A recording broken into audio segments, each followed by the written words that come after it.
America ने Iran के लिए ये क्या निकाल दिया। दोस्तों, ईरान के सुप्रीम लीडर की सेहत सुधरने के साथ साथ कई फ्रंट से खुशखबरी मिलने लगी है। सबसे बड़ी खबर, हॉर्मुज़ में ईरान को ओमान से मिले सपोर्ट की है। ईरान और ओमान के विदेश मंत्रियों की तस्वीर ट्रंप की टेंशन बढ़ा रही है।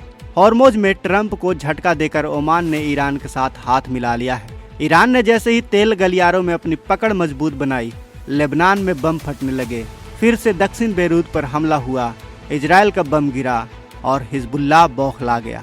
ईरान फिर से वॉर मोड में आ गया है। उत्तरी इजराइल पर अब रॉकेट की बौछार शुरू हो गई है।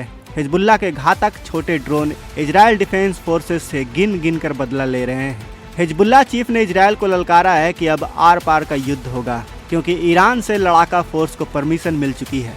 और तभी अमेरिका ने ईरान के लिए वो निकाल दिया जिसकी किसी को उम्मीद भी नहीं थी, और वो है अमेरिका की डार्क ईगल, एक हाइपरसोनिक मिसाइल।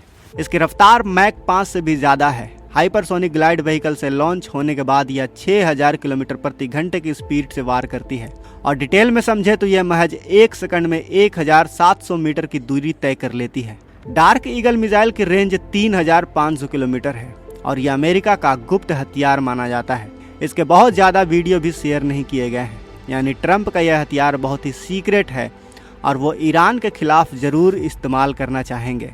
आपको बता दूं कि अमेरिका के जंगी बेड़े ईरान को डराने के लिए डटे हुए हैं। F-35 फाइटर जेट किसी भी वक्त हमले के लिए तैयार हैं। Carrier battle group tomahawk बरसाने के लिए तैयार हैं। लेकिन इन दोनों वेपन सिस्टम के बीच अचानक डार्क ईगल की खबर ने ईरान की बेचैनी बढ़ा दी है। दरअसल डार्क ईगल को लॉन्ग रेंज हाइपरसोनिक वेपन कहा जाता है। यह 2023 से अमेरिका के सेना में तैनात है। इसके लॉन्चर में 2 ट्यूब होते हैं, यानी डबल मिसाइल फायर की जा सकती हैं। डबल मिसाइल यानी दुश्मन की डबल तबाही। लॉन्च होने के बाद इसकी मिसाइल 20 मिनट के अंदर अपने टारगेट को हिट कर लेती है, और इसे रोकने वाला डिफेंस सिस्टम अभी तक तैयार ही नहीं हुआ है। यह अमेरिका का बड़ा दावा है कि यह जो हाइपरसोनिक मिसाइल है, इसे रोकना लगभग नामुमकिन है। ट्रंप इस बात को बहुत ही अच्छी तरह से जानते हैं कि इस बार ईरान के खिलाफ कुछ नया करना होगा, क्योंकि B-2 के अटैक का आइडिया पुराना हो चुका है और टॉम हॉक मिसाइल को ईरान का एयर डिफेंस सिस्टम रोक सकता है। ऐसे में ट्रंप के लिए कुछ आउट ऑफ द बॉक्स सोचना जरूरी है, और ट्रंप की इसी ख्वाहिश को अब उनकी सेना ने पूरा करने का फैसला कर लिया है। आपको बता दूं कि डार्क ईगल बाकी मिसाइलों से कैसे अलग है, इसे भी बहुत गौर से समझिएगा। दरअसल एक आम हाइपरसोनिक बैलिस्टिक मिसाइल पहले से तय फ्लाइट पाथ के हिसाब से अपने टारगेट पर पहुंचती है, लेकिन dark eagle hypersonic glide vehicle की मदद से वायुमंडल से बाहर स्पेस में पहुंचती है और फिर हाइपरसोनिक रफ्तार से लहराकर अपने टारगेट को हिट करती है। इसके बाद एरोबैलिस्टिक मिसाइल को विमान से लॉन्च किया जाता है, और वो भी तय फ्लाइट पाथ के हिसाब से टारगेट हिट करती है। सबसे नीचे है क्रूज मिसाइलें, जो पृथ्वी के वायुमंडल में रहकर चकमा देते हुए अपने टारगेट पर वार करती है। ट्रंप ईरान पर हमला करने के लिए सबसे भरोसेमंद हथियार चाहते हैं, और इसमें कोई शक नहीं कि अगर ट्रंप अमेरिका के काले बाज यानी डार्क ईगल को चुनते हैं, तो इस मिसाइल के टारगेट पर ईरान की बची हुई टॉप लीडरशिप ही होगी, क्योंकि इस मिसाइल को रोक पाना किसी के लिए भी नामुमकिन माना जा रहा है। ईरान को बहुत अच्छी तरह से पता है कि इस बार अमेरिका के निशाने पर सुप्रीम लीडर हैं, और बहुत ज़रूरी है कि उसके कमांड कंट्रोल सिस्टम को सुरक्षित रखा जाए। इसलिए ईरान अब की बार B-2 बॉम्बर और टॉम हॉक से आगे की सोच रहा है। आपकी जानकारी के लिए बता दूं कि ये दोनों हथियार जून 2025 और फरवरी 2008 में अमेरिका ने ईरान पर हमले में इस्तेमाल किए थे। दोनों ही अटैक रोकने में ईरान नाकाम साबित हुआ था, और फिर ट्रंप ने दावा किया कि ईरान के परमाणु अड्डे को पूरी तरह से तबाह कर दिया गया है, और अब पुराने हथियारों की जगह नई मिसाइलों ने ईरान के खिलाफ अमेरिका के युद्ध को नई धार देने का काम किया है। ट्रंप चाहते हैं कि वो पिछली वाली गलती ना दोहराए। ट्रंप सोच रहे हैं कि ईरान के ऊपर अमेरिका ऐसा हमला करे, इस तरह का हमला करे कि ईरान उसे रोक ही ना पाए, और ईरान की जो टॉप लीडरशिप है, यानी मुश्तबा अली खामनेई साहब, उसकी हत्या कर दी जाए, ताकि IRGC को कोई भी कमांड्स मिल ही ना पाए। IRGC पूरी तरीके से पंगु हो जाए, IRGC पूरी तरीके से निष्क्रिय हो जाए। सबसे खास बात यह है कि अमेरिका ने डार्क ईगल मिसाइल को खास तौर पर रूस और चीन को काउंटर करने के लिए तैयार किया था, लेकिन इस मिसाइल का अब इस्तेमाल ट्रंप ईरान में करना चाहते हैं। हालांकि ईरान को इस बात को लेकर खतरा भी है और चिंता भी है। क्यों? क्योंकि अब जो मैं आपको बताऊंगा उसे गौर से सुनिएगा। देखिए, जैसा कि रिपोर्ट्स आ रही हैं, जैसा कि ऑनलाइन हमें जानकारी मिल रही है, उस हिसाब से अमेरिका ने डार्क ईगल मिसाइल को खास तौर पर रूस और चीन को काउंटर करने के लिए तैयार किया था। अब रिपोर्ट्स आ रही हैं कि अमेरिका ईरान पर इस मिसाइल का इस्तेमाल करने वाला है, तो चीन और रूस दोनों के कान खड़े हो चुके हैं। चीन और रूस दोनों चाहते हैं कि इसका डेटा जो है वो ईरान के जरिए किसी भी तरह उनके पास पहुंच जाए, ताकि वो समझ सकें कि ये हवा में कैसे तैरती है, कैसे उड़ती है, किस तरह से टर्न लेती है, किस तरह से ये टारगेट को हिट करती है। और इसके लिए ऐसे रडार का होना ज़रूरी है जो इसे डिटेक्ट कर सके। चूँकि इस मिसाइल से डायरेक्ट रूस और चीन को खतरा है, चीन ये समझता है और हम भी और आप भी समझते हैं कि आज हो अमेरिका और चीन का आमना सामना, कल हो अमेरिका और रूस का आमना सामना, लेकिन होगा ज़रूर। ऐसे में डायरेक्ट इन्हें खतरा है इस मिसाइल से, और वो चाहते हैं, किसी भी कीमत पर चाहेंगे कि इस मिसाइल का जो डेटा है, इसकी जो कमजोरी है, इसकी जो मजबूती है, इसकी जो पावर है, स्ट्रेंथ है, वो किसी न किसी तरीके से चीन के हाथ लग जाए, रूस के हाथ लग जाए, ताकि जब कभी मौका आए इन पर हमला हो इस मिसाइल से, तो इनकी कमजोरियों को ये पहले ही से ही समझ सकें। क्योंकि दुश्मन की जब कमजोरी हमारे सामने हो तो हम दुश्मन को आसानी से रोक सकते हैं। और इसीलिए कई रक्षा विशेषज्ञ मान रहे हैं कि ट्रंप जब तक इसका इस्तेमाल करेंगे, चीन अपना सबसे पावरफुल एयर डिफेंस सिस्टम या फिर रूस अपना सबसे पावरफुल डिफेंस सिस्टम वो ईरान को भेज चुके होंगे, ताकि इस मिसाइल का डेटा कलेक्ट किया जा सके।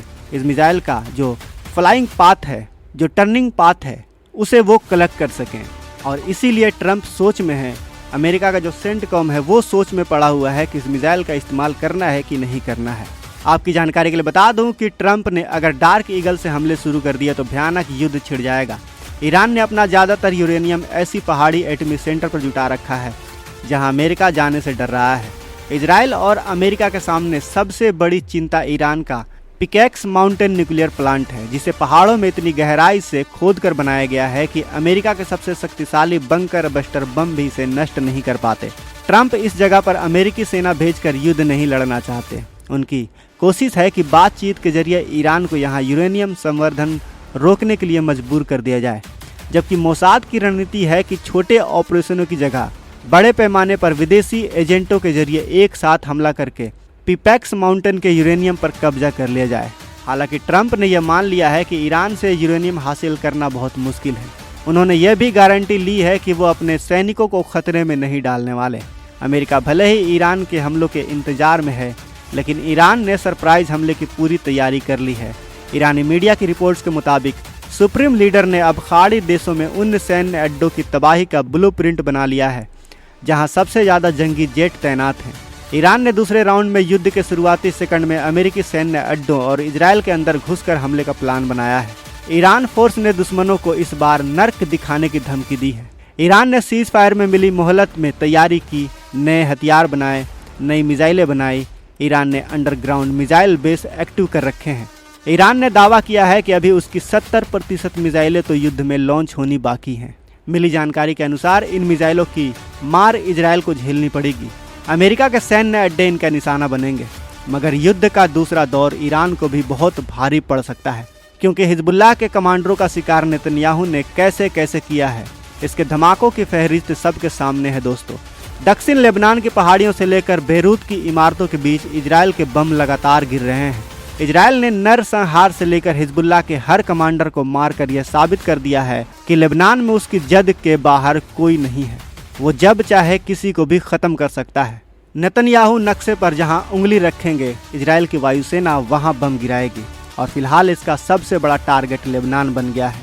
ईरान में जब तक अमेरिका है, वो लेबनान में पूरी ताकत नहीं लगा सकता। इजराइल इसी कमजोरी का फ़ायदा उठाकर लेबनान में ऐसा सिक्योरिटी जोन बनाने में जुटा है जिससे लड़ाका ग्रुप कभी सिर ही ना उठा सके। लेकिन इजराइल जितना कहर ढा रहा है, ईरान के फाइटर ग्रुप उतने ही ज़्यादा खूंखार हो रहे हैं। कई डिफेंस एक्सपर्ट मान रहे हैं कि हूती विद्रोही अभी शांत हैं, हिजबुल्लाह अभी पूरी तरीके से एक्टिवेट नहीं हुआ है, ईरान ने अभी पूरी तरीके से मिसाइल दागना शुरू नहीं किया है, और अगर ईरान के फाइटर ग्रुप और ज़्यादा खूंखार होते हैं तो हमें वो देखने को मिलेगा जो इतिहास में हमने कभी नहीं देखा होगा। तो दोस्तों, आपका क्या मानना है? आपके हिसाब से इस युद्ध का विलन कौन है? कौन है जो नहीं चाहता कि ये युद्ध रुके? कौन है जो चाहता है कि दुनिया में शांति ना आए? कौन है वो देश? ईरान है, अमेरिका है, या फिर है इजराइल? कौन है? क्या लगता है आपको?